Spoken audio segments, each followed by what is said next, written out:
ഇതേതാ മാങ്ങയെന്നറിയോ? ഇതാണ് H151, H151. അതായത് കാലാപ്പാടിയും നീലവും രണ്ടിൻ്റെയും ഒരു സങ്കര ഇനമാണ്, ക്രോസാണ് ഈ കാണുന്ന H151.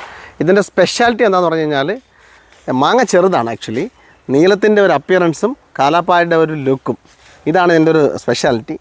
നമുക്ക് അതിൻ്റെ പുറം ഭാഗമൊക്കെ കണ്ടാൽ മനസ്സിലാവും കാലാപ്പാടിയുടെ സമാനമായിട്ടുള്ള കുത്തുകളും എന്നാൽ നീലം മാങ്ങയോട് സാദൃശ്യമുള്ള ഒരു രൂപവുമാണ് ഈ മാങ്ങയ്ക്കുള്ളത്.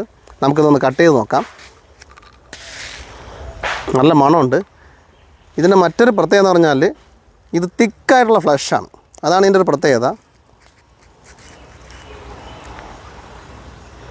കണ്ടോ, നല്ല ജ്യൂസി ആയിട്ടുള്ള നല്ല തിക്കായിട്ടുള്ള ഫ്ലഷാണ്.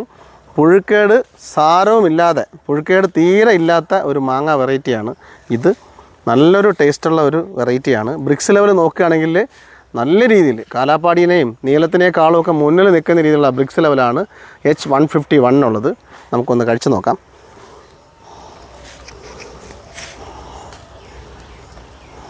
ഇങ്ങനെ ഉള്ളത് ഉണ്ടോ?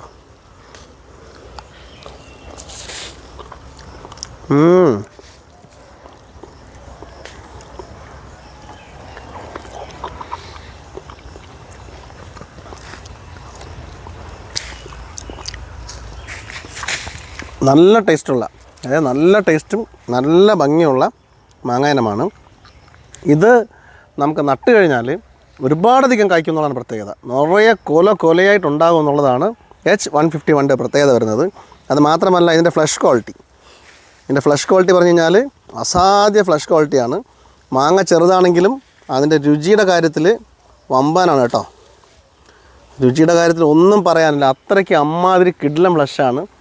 കർപ്പൂരത്തിൻ്റെ ഒരു ടേസ്റ്റ്, കർപ്പൂരത്തിൻ്റെ ഒരു ഫ്ലേവർ ഇതിൽ ഉണ്ട് എന്നുള്ള കാരണം കൊണ്ട് പലരും പറയാറുണ്ട്, ഒരു ചുവ ഉണ്ടാവുമെന്ന് പറയാറുണ്ട്. പക്ഷേ ശരിക്കും പറഞ്ഞു കഴിഞ്ഞാൽ കാലാപ്പാടി പോലെ തന്നെയാണ്, കാലാപ്പാടിയുടെ മാതിരിയുള്ളൊരു രുചി തന്നെയാണ് നമുക്കിതിനകത്തുനിന്ന് കിട്ടുന്നത് കേട്ടോ.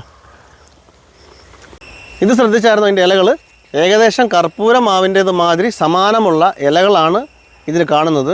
ഇലകൾ വെച്ച് നോക്കിയാൽ നമുക്ക് കർപ്പൂരമാണോ അതല്ലെങ്കിൽ എന്താ പറയുക ഈ പറഞ്ഞ മാതിരി H151 ആണോ എന്ന് തിരിച്ചറിയാൻ പറ്റാത്ത വിധം സാമ്യമുള്ള ഇലകളാണ് കേട്ടോ, സാമ്യമുള്ള ഇലകളാണ് ഇത് കാണുന്നത്. അപ്പോൾ H151 വയ്ക്കാൻ ആഗ്രഹിക്കുന്നവർക്ക് നടാൻ പറ്റിയ നല്ലൊരു വെറൈറ്റിയാണ്, നിറയെ കായ്ക്കുമെന്നുള്ള അതിൻ്റെ ഒരു പ്രത്യേകത. അപ്പോൾ ഇത് നടാൻ ആഗ്രഹിക്കുന്നവർക്ക് ധൈര്യമായിട്ട് നടാം. നല്ല ഒരു മാങ്ങയാണ്, എനിക്ക് ഇഷ്ടപ്പെട്ടൊരു മാങ്ങയും കൂടിയാണ് കേട്ടോ. Thank you so much.